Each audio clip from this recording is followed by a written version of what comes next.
Cet écran vous permet de visualiser le détail d'un paiement effectué sur votre boutique. Vous y trouverez entre autres la date de la commande, son montant, les frais relatifs ou encore des informations sur le moyen de paiement utilisé. Vous pouvez également effectuer un remboursement.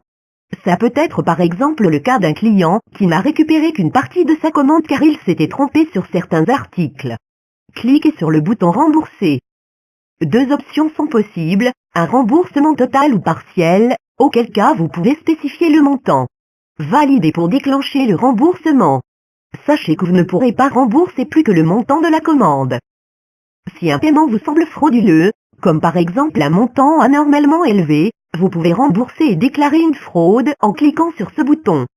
Si un achat a été effectué avec une carte volée sur votre boutique, mieux vaut le déclarer au plus vite car l'argent sera tôt ou tard retiré. Un paiement peut également être contesté. Il s'agit d'une opposition effectuée par votre client auprès de sa banque, parce qu'il n'a pas reconnu le paiement dans ses comptes, ou l'a oublié par exemple. Une contestation se distingue par le libellé rouge s'affichant dans la vue d'ensemble, les boutons d'action qui changent et le bloc contestation contenant les informations relatives comme le statut, la raison ou la date limite de réponse. Lorsqu'une contestation est déclarée, le montant de la commande est débité de votre compte, ainsi que les frais relatifs de la plateforme de paiement choisie. Deux choix sont ensuite possibles. Vous pouvez accepter la contestation, qui sera donc statuée au bénéfice du client. Vous ne pourrez pas récupérer le montant de votre commande et vous ne pourrez plus vous défendre ensuite.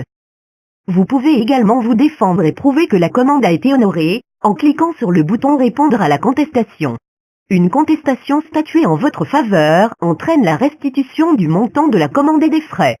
Dans tous les cas, nous vous conseillons de prendre contact avec votre client pour comprendre et résoudre au mieux cette incompréhension. Lorsque vous avez déjà répondu à une contestation avant la date limite, un message vous en informe. Vous pouvez toujours modifier les preuves ou en ajouter jusqu'à la date limite de réponse. Pour cela, cliquez sur le bouton d'édition et ajoutez des documents supplémentaires ou remplacez des preuves existantes par des preuves plus solides par exemple. Vous pouvez donc effectuer la réponse en plusieurs fois. Quand la date limite de réponse est dépassée, la contestation est traitée par la banque du client et vous recevrez alors un email vous indiquant si celle-ci a été arbitrée en votre faveur ou non.